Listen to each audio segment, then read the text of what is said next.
আজ থেকে ১৪ বছর আগে আমি জাভাস্ক্রিপ্ট শিখা শুরু করছিলাম। গত ১৪ বছরে আমার লাইফে কত কিছু আসছে গেছে কিন্তু জাভাস্ক্রিপ্টটা বিভিন্ন রূপে বিভিন্নভাবে আমার মধ্যে কিন্তু রয়েই গেছে। সো আমি নিজে যখন জাভাস্ক্রিপ্টটা শিখছিলাম, আমি কিভাবে শিখছিলাম এবং তুমি যদি আজকের দিনে শিখতে চাও কিভাবে ইফেক্টিভ ভাবে শিখতে পারো, সেই রিলেটেড বিস্তারিত আলোচনা করব আমি এই ভিডিওতে। এবং বিস্তারিত যাওয়ার আগে তুমি এই ভিডিওর নিচে একটা সাবস্ক্রাইব বাটন দেখবা, সেটাতে একটা টোকা মেরে দাও। তাইলে এই ভিডিওর বিস্তারিতটা তোমার কাছে একদম ফকফকা হয়ে যাবে। একদম প্রাথমিকভাবে যদি আমি কেন জাভাস্ক্রিপ্টটা ফার্স্ট শুরু করছিলাম সেটা যদি বলি, সেটা হচ্ছে আমি ছিলাম নর্থ ডাকোটা স্টেট ইউনিভার্সিটিতে সিএসই তে পড়াশোনা করতেছিলাম। তো আমি ফার্স্টে নিজে প্রোগ্রামিং ল্যাঙ্গুয়েজ শিখা শুরু করছিলাম। আর অন্যান্য একাডেমিক কোর্সের পাশাপাশি আমি অনেকগুলো জিনিস এক্সপ্লোর করতেছিলাম। ১ম এ আমি হচ্ছে পিএইচপি শুরু করতে যাচ্ছিলাম। সুবিধা করতে পারি নাই। জাভা কিছুটা শিখতে পারছি, ভালো প্রগ্রেস করছি। কিছুদিন পরে মনে হলো একটা অ্যাপ বানাবো। আমার একটা ভাঙ্গাচুরা ল্যাপটপ ছিল। সেখানে তখন Eclipse দিয়ে অ্যান্ড্রয়েড এর সেটআপ করা লাগতো। সেটা আমার পিসিতে কোনোভাবেই সেটআপ হচ্ছে না। আমি নিজে ট্রাই করছি, কয়েকজনের কাছে গেছি, তারাও করতে পারে নাই। শেষমেশ ওখানে জাভাটা বাদ দিয়ে দিলাম। তারপরে সি শার্প কিছুদিন এক্সপ্লোর করা শুরু করলাম। এরপরে ওখানে একজন ছিল অ্যাডাম নামে। সে বলল, "তুমি কেন আসলে ওয়েব ডেভেলপমেন্ট বা জাভাস্ক্রিপ্ট দেখতেছো না? ওটা একটু ভালো করে দেখো।" ওইখান থেকে আমার জাভাস্ক্রিপ্টটা শুরু হয়েছে ২০১০ সালের একদম লাস্টের দিকে। এরপরে আমি জাভাস্ক্রিপ্ট দেখে ইন্টার্ন করছি, জব করছি, কেরিয়ার করছি, নিজের কিছু প্রজেক্ট করছি, স্টার্টআপ করছি, অনেক কিছু করছি জাভাস্ক্রিপ্ট দিয়ে। আমি এই জাভাস্ক্রিপ্ট শিখার এতদিন পরে আমি ডেফিনিটলি জাভাস্ক্রিপ্ট দিয়ে কাজ করছি, jQuery নিয়ে কাজ করছি, নকআউট টাইপের কিছু একটা জিনিস ছিল, Ember.js ছিল, তারপরে Angular দিয়ে অনেকদিন কাজ করছি। Angular 1, Angular 2, মাঝখানে React দিয়ে কাজ করছি। এরকম আরো কত ফ্রেমওয়ার্ক রিলেটেড যে কাজ করা হয়েছে বলে শেষ করা যাবে না। এবং একজন সফটওয়্যার ইঞ্জিনিয়ার হিসাবে আমার জাভাস্ক্রিপ্ট আসলে এভরি সিঙ্গেল ডে তে বিভিন্নভাবে কাজে লাগে। সো তুমি জাভাস্ক্রিপ্ট যদি শিখো বা একটা প্রোগ্রামিং ল্যাঙ্গুয়েজ হিসেবেও যদি শিখতে চাও, জাভাস্ক্রিপ্ট কিন্তু ডেফিনিটলি একটা ইম্পোর্টেন্ট একটা অ্যাসপেক্ট প্লে করে। একদম ক্লায়েন্ট সাইডে যদি তুমি ব্রাউজারের কথা চিন্তা করো, ব্রাউজারে কিন্তু জাভাস্ক্রিপ্ট ছাড়া আর কোনো প্রোগ্রামিং ল্যাঙ্গুয়েজ বুঝে না। সো এখন আমি যখন শিখা শুরু করছিলাম তখনকার দিনে YouTube প্লেলিস্ট এরকম কিছু ছিল না। ব্লগ-টক ঠিক মতো করে ছিল না। কোনো ভাইয়া বা মেন্টরের কাছে যাবো যে সেই সুযোগও কিন্তু ছিল না। তখন আমার কাছে করণীয় একটাই ছিল এবং অ্যাডামই আমাকে সে বুদ্ধি দিচ্ছিল যে, "তুমি লাইব্রেরিতে যাও, সেখানে জাভাস্ক্রিপ্ট রিলেটেড অনেক বই আছে। তুমি যেকোনো ১টা ২টা বই নিয়ে শুরু করো।" আমি কয়েকটা বই নিলাম এবং ধরে পড়া শুরু করলাম। পড়তে আজকে জাভাস্ক্রিপ্ট শিখা আমার জার্নিটা শুরু হয়েছে এবং তার একটা বড় অংশ আমি পরবর্তীতে শিখতে পারছি আমি ইন্টার্নে যখন যাই আরকি। ইন্টার্নে গিয়ে হচ্ছে আমি কাজ শুরু করি হচ্ছে jQuery র সাথে। তখন ওদের প্রফেশনাল জায়গায় আমি ৩ মাস হচ্ছে জাভাস্ক্রিপ্ট সম্পর্কে একটা ভালো ধারণা হয়ে যায়।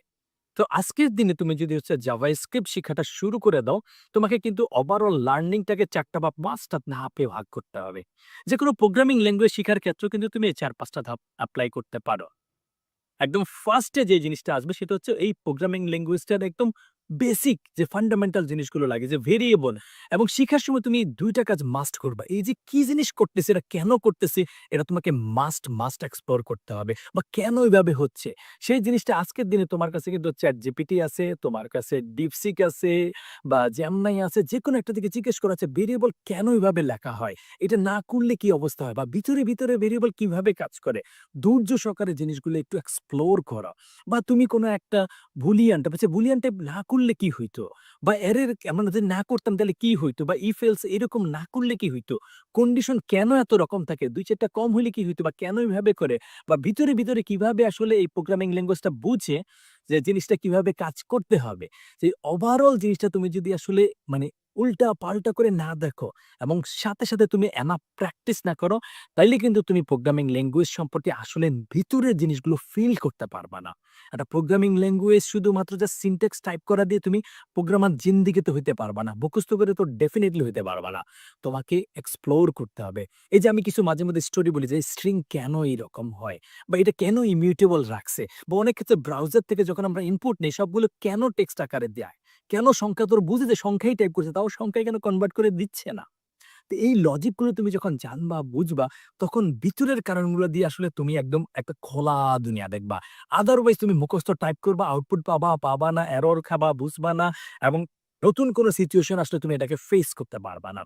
তো এইগুলোকে আমি সাধারণত ৬ টা রত্ন বলি, যেখানে তোমার ভেরিয়েবল থাকবে, কন্ডিশন থাকবে, অ্যারে থাকবে, লুপ থাকবে, ফাংশন থাকবে, অবজেক্ট থাকবে। বাট এইগুলো করার সাথে তোমাদের কিন্তু একটু লজিক বিল্ড করতে হবে। লজিক জিনিসটা কখন আসবে?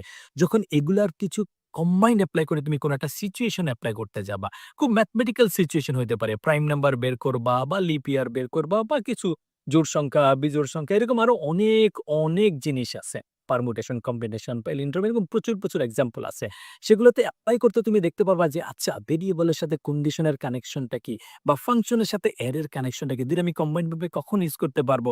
অ্যারের ভিতরে অবজেক্ট ঢুকাবো, অবজেক্টের ভিতরে অ্যারে ঢুকাবো। এরকম যে বিভিন্নভাবে আমি করতে পারি, সেটা যখন তুমি হ্যান্ডস অন করবা, এইটা দিয়ে তোমার মূলত আসলে একটা জগৎ তৈরি হবে।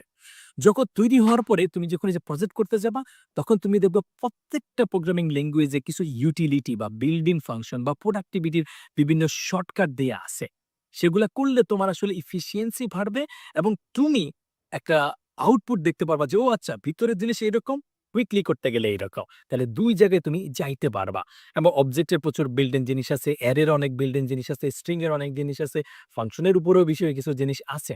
এগুলো করে তুমি ল্যাঙ্গুয়েজের ভিতরে দেখতে পারবা নতুন কিছু অনেক জিনিসপত্র আসছে। বাট তোমার মূল যে জায়গাটা পোলাপাইন ধরা খায়, সেটা হচ্ছে আমি কাজ করে ফেলতে পারি কিন্তু কনসেপ্ট ক্লিয়ার না। তো এই কনসেপ্টটা তুমি কিভাবে ক্লিয়ার করবা?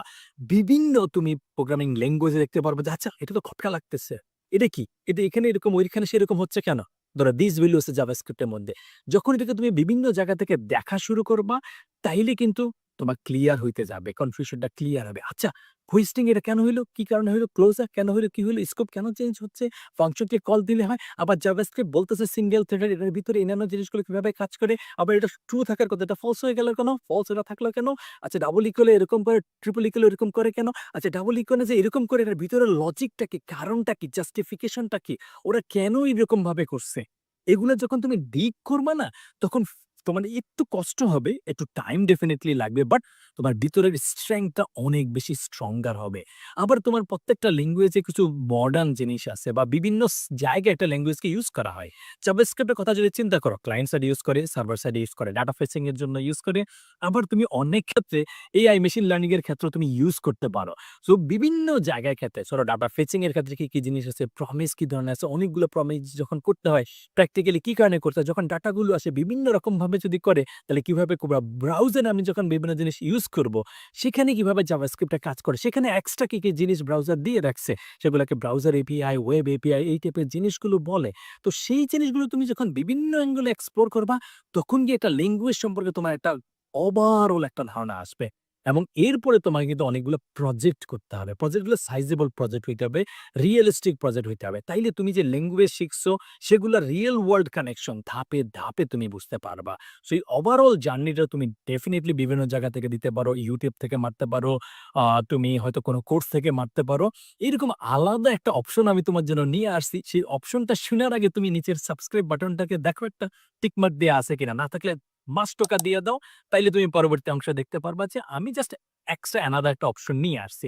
তোমার ওই অপশন নিতেই হবে বিষয়টা এরকম না, বাট এই জিনিসগুলো তোমার শিখা লাগবে মাস্ট। তো আমার অপশনটা হচ্ছে একটা স্পেশাল বই, সেটা হচ্ছে মারহাবা জাভাস্ক্রিপ্টে মারোথাবা। এই 450-500 পেজের একটা বই আমি তৈরি করছি, যেখানে আসলে কনসেপ্ট গুলো ইন ডিটেইলে তো আমি ডেফিনিটলি এক্সপ্লেইন করার পাশাপাশি এই বইতে ৬০০ র উপরে প্র্যাকটিস প্রবলেম দেয়া আছে। যাতে তুমি ৫০০ র উপরে যেই কনসেপ্ট গুলো তুমি বুঝবা এই বই থেকে, সেই কনসেপ্ট গুলোকে তুমি এপ্লাই করতে পারবা। এমনকি যেই ট্রিকি কনসেপ্ট গুলো আছে, যেগুলো ইন্টারভিউতে ধরে বা তোমার নিজের আন্ডারস্ট্যান্ডিং এর জন্য তোমার খুব কাজে লাগবে, সেরকম ১০০ র উপরে তুমি ইন্টারভিউর প্রশ্ন পেয়ে যাবা এই বইয়ের ভিতরে। সো এই বইটা তুমি যদি সংগ্রহ করতে চাও, ডেফিনিটলি তুমি বইমেলা থেকে বা রকমারি থেকে সংগ্রহ করতে পারবা। বাট সংগ্রহ করো বা না করো ডাজন্ট ম্যাটার, জাভাস্ক্রিপ্টটাকে ভালোভাবে শিখো। আমি যেভাবে শিখতে বলতে সেভাবে একটু ডিটেইল ভাবে যদি শিখো, তাহলে তুমি ল্যাঙ্গুয়েজটাকে শুধুমাত্র এপ্লাই করতে পারবা না, ফিল করতে পারবা, একজন কমফোর্টেবল ডেভেলপার হবা এবং ফিউচারে ফ্রেমওয়ার্ক আসুক, যাক, চেঞ্জ হোক, ডাজন্ট ম্যাটার। আমার লাইফেও আমি প্রাইমারি ফ্রেমওয়ার্ক না হলেও ১০ টা ইউজ করে ফেলছি। তোমার লাইফে এরকম অনেক কিছু চেঞ্জ হবে, কিন্তু রয়ে যাবে কোর জাভাস্ক্রিপ্ট। তো এই ভিডিওটা যদি এতক্ষণ পর্যন্ত দেখে থাকো, মাস্ট সাবস্ক্রাইব করার পর নিচে তুমি কমেন্ট করে জানাও যে তুমি যখন কোনো একটা প্রোগ্রামিং ল্যাঙ্গুয়েজ শিখতে যাও, তুমি কোন ধরনের চ্যালেঞ্জ ফেস করো এবং তুমি তোমার জার্নিটা চালানোর জন্য কি স্ট্র্যাটেজিটা সেট করছো, সেটা কমেন্ট করে জানাও। কথা হবে নেক্সট ভিডিওতে। All the best.